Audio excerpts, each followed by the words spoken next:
La humanidad ha hecho arte desde el inicio de su existencia hasta el día de hoy, sin descanso. ¿Te lo cuento? Pon atención que empezamos desde el principio. La primera vez que el ser humano se expresa artísticamente es en la prehistoria, hace 25.000 años. ¿Cómo lo hace? Pintando en cuevas, imágenes de animales de caza y de recolecta. Se conocen como pinturas rupestres y se encuentran en todos los continentes del mundo. También tallan pequeñas esculturas, como estas, las Venus. Se piensa que son diosas de la fertilidad por el tamaño exagerado de sus pechos. Cada prehistoria se levantan las primeras obras arquitectónicas. Cogen grandes piedras y hacen menhires, dólmenes y cromlechs. ¿Para qué? Para enterrar a sus muertos, pero probablemente también para fines astronómicos. Son los primeros pasos de la historia del arte. A lo largo de los siglos siguientes, el arte se va desarrollando junto con las primeras civilizaciones, cada una con su propio estilo. Aquí, en Mesopotamia por ejemplo, utilizan ladrillos de adobe para construir sus ciudades, y dentro levantan zigurats, edificios escalonados con un templo en lo alto, como el de Babilonia, para algunos la Torre de Babel de la Biblia. Junto a este construyen los famosos jardines colgantes. Imagínate qué fantasía. Paralelamente, se desarrolla el Imperio de Egipto. Lo de los egipcios es flipante, y todo lo envuelve un toque de misterio. Para empezar, los jeroglíficos, una escritura compleja que no se descifró hasta hace 2 siglos gracias a la piedra Rosetta. La arquitectura que hacen es colosal, y para que dure más, utilizan la piedra. Construyen enormes templos, destinados a un dios en particular, para que sea su casa en la tierra. Al final de cada templo ponen un santuario, con la figura del dios al cual solo pueden acceder los faraones y el sacerdote. Y también levantan tumbas. Primero las hacen así, luego así, y al final las pirámides. Las principales, Keops, Kefren y Micerinos. Su precisión matemática asusta, y los misterios que esconden aún más. No se sabe aún cómo se construyeron, pero olvídate de que lo hicieran con esclavos. Los templos y tumbas están decorados por dentro y por fuera de pinturas preciosas y coloridas. Pero mira qué curioso, las pinturas siempre siguen la ley de frontalidad, es decir, dibujan todo de perfil menos ojos y hombros, y también la jerarquía de tamaños. El más importante siempre se dibuja más grande. Las esculturas que hacen son desde pequeñas a grandes, y se ven estáticas e inexpresivas. Eso sí, chulísimas. La más famosa, la Esfinge de Giza. ¡Pobre nariz! Y atención, porque llegamos a la antigua Grecia, y con ellos a la cima de la perfección artística. Mira, para empezar, construyen templos, adaptados a la dimensión humana, de forma simple y con columnas, que van evolucionando. Primero dóricas, luego jónicas, y por último, corintias. Es la arquitectura perfecta. Al principio los construían impecables, usando modelos matemáticos, pero algo no encajaba, porque el ojo humano los veía raros. ¿Qué hacen? Pues deformarlos para adaptarlos a las distorsiones del ojo. ¡Una locura! En escultura lo mismo, llegan hasta donde nadie antes, crean el ideal de belleza escultórica, y Polícleto establece un canon. Una persona tiene que ser 7 cabezas de alta. De esa forma, hacen esculturas bellísimas, muy realistas, con cuerpos perfectos, y un tratamiento de la anatomía increíble. La mayoría son inexpresivas, porque para ellos la contención emocional es una virtud. Y es que los griegos son tan buenos que su canon de belleza y su estilo arquitectónico se van a convertir en referencia a lo largo de toda la historia del arte. Hasta hoy. Ya lo verás. Seguimos con Roma, como sabes, el imperio más poderoso de la historia. Bien, Roma conquista Grecia y asume su cultura y por tanto también su arte. No solo copia el arte griego, también lo mejora. Como en la arquitectura, imitan las construcciones griegas pero sin obsesionarse tanto en las medidas. Lo que quieren es que sea una arquitectura útil y práctica, pero también bella. Construyen templos, pero también un montón de tipologías de edificios diferentes. Mausoleos, termas para relajarse, teatros, anfiteatros y circos para entretenerse, arcos del triunfo y columnas para conmemorar victorias, calzadas y puentes, acueductos para trasladar el agua y basílicas. Megasalas multiusos para reuniones de todo tipo. Acuérdate de ellas. Para la construcción de esas edificaciones incorporan el arco de medio punto, la bóveda y también la cúpula, y los acompañan de pinturas, mosaicos y esculturas.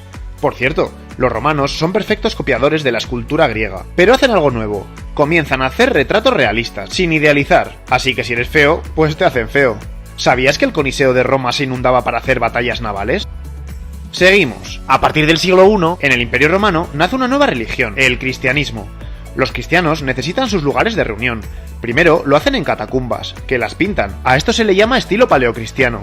Luego ocupan las basílicas romanas. ¿Te acuerdas de ellas? Y por fin empiezan a construir sus propias iglesias. Lo hacen basándose en esas basílicas a las que añaden brazos, formando una base con forma de cruz latina, como la de Jesús. Y así, la nueva religión trae un nuevo estilo de arte, el románico. Estamos en el siglo X. Las iglesias están hechas con muros muy anchos, para que duren. Eso no permite hacer ventanas grandes, solo pequeños vanos, por lo que el interior queda semioscuro, tenebroso. Además, se utilizan el arco de medio punto y la bóveda, como lo hacían los romanos. Las paredes de las iglesias las cubren por fuera de esculturas y por dentro de pinturas. Crean dos símbolos, el de Jesús Pantocrátor y el de María. Fíjate, son hieráticas, esquematizadas y hechas como con rotulador gordo. ¿Por qué? No es que no sepan hacerlo mejor, pero simplificándolo así, es más fácil enseñar al pueblo que es analfabeto el mensaje de la Biblia y Dios. Mensaje claro. Y lo consiguen. Es el siglo XII. Se han desarrollado nuevas técnicas constructivas y esto abre camino a un nuevo estilo, el gótico. Mira qué hacen en las catedrales. Crean un nuevo arco, el apuntado, y la bóveda de crucería. Además, construyen contrafuertes y arbotantes. Todos estos elementos consiguen que el peso del edificio se reparta. ¿Eso qué permite? Los muros pueden ser más finos, las catedrales más altas y, atención, se pueden poner rosetones, chulísimos y llenos de colores. Las iglesias ahora quedan iluminadas por dentro y le dan una atmósfera más mística. Parece el cielo.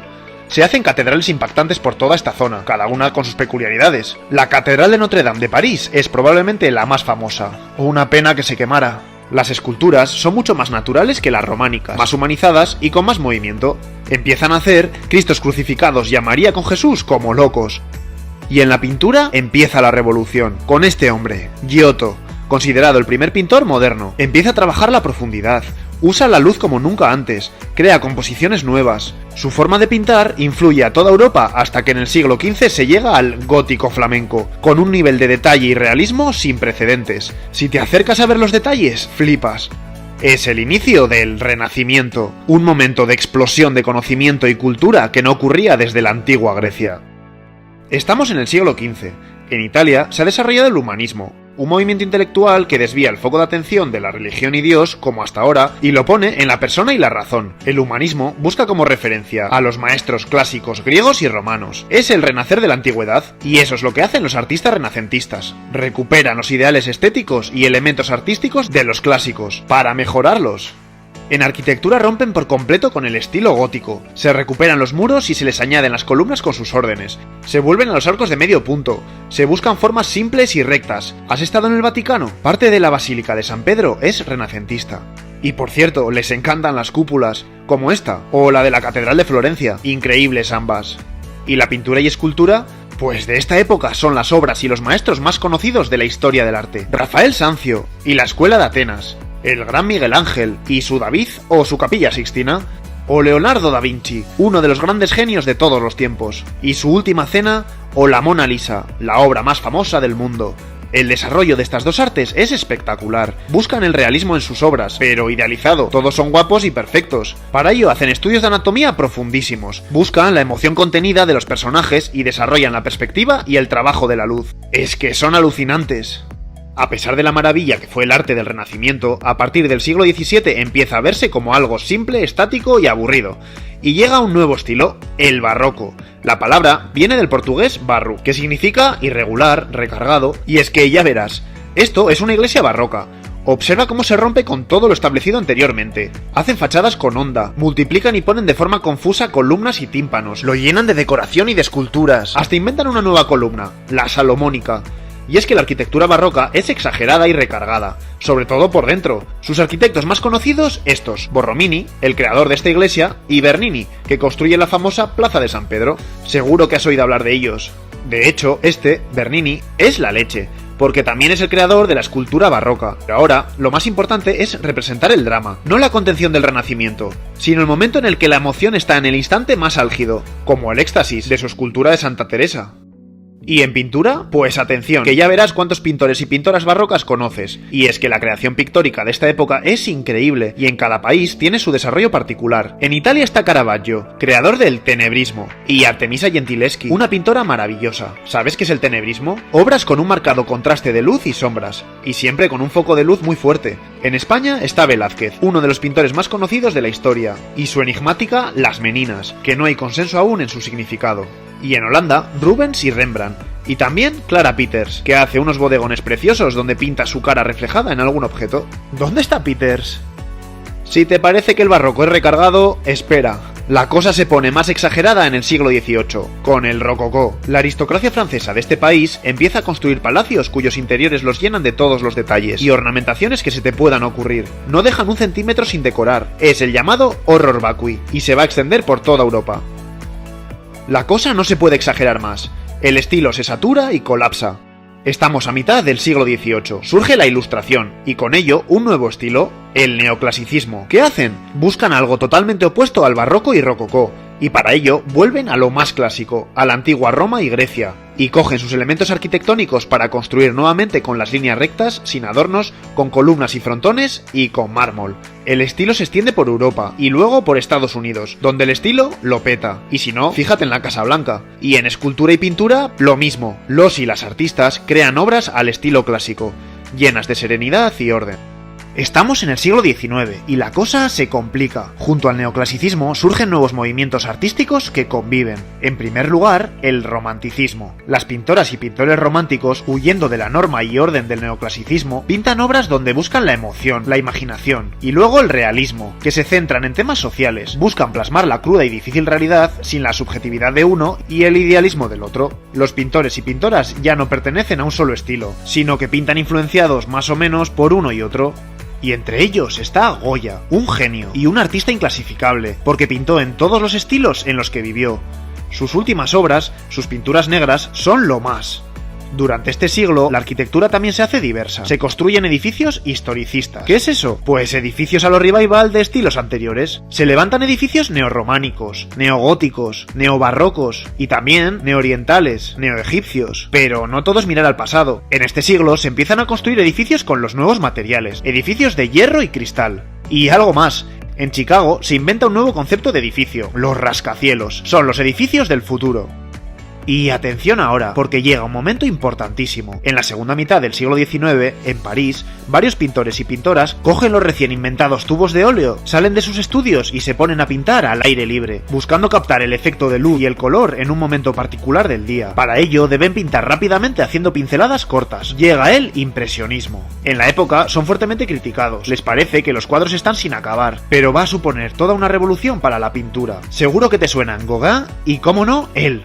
Vincent Van Gogh. Bueno, estos realmente son post-impresionistas. Todo el mundo conoce la habitación de Van Gogh, los girasoles y la noche estrellada. Vaya colas en el MoMA para hacerse un selfie. Todo va a cambiar a partir del siglo XX. En la pintura se da una revolución, una ruptura total con la estética anterior. Se quiere liberar al arte de todo lo establecido, y los pintores y pintoras empiezan a experimentar con formas nuevas, muchas veces de forma provocadora. Son las llamadas vanguardias, y al principio tienen su epicentro en París. Son un montón. Prepárate que voy. El fauvismo, experimentan con el color. El cubismo, con la forma y la perspectiva. Acuérdate de Picasso. El expresionismo, distorsionan la realidad de forma emocional. La abstracción, la primera vez que el cuadro no representa nada reconocible. El suprematismo, y este cuadro, que es importantísimo porque supone volver al punto cero de la pintura. El dadaísmo, que pretende desafiar el arte con el antiarte. El surrealismo y el carismático Dalí. A partir de los años 50 llegan las nuevas vanguardias, cuyo epicentro pasa a Nueva York, como el expresionismo abstracto, donde el gesto del artista es lo importante, y la vanguardia que eleva los elementos cotidianos populares al nivel de arte, el pop art. Puede que estas obras ni te gusten ni las entiendas, pero respétalas, porque han ayudado a revivir y cambiar por completo el rumbo del arte. Y es que para el siglo XXI, y gracias a esas vanguardias, el arte queda libre, y se desarrolla una pluralidad brutal en su forma, concepto y contenido. El arte está más vivo que nunca, y gracias a las redes sociales e internet, ese amplio panorama está al acceso de todos nosotros, para que puedas encontrar a tu artista o estilo de arte favorito. Hemos llegado a la actualidad.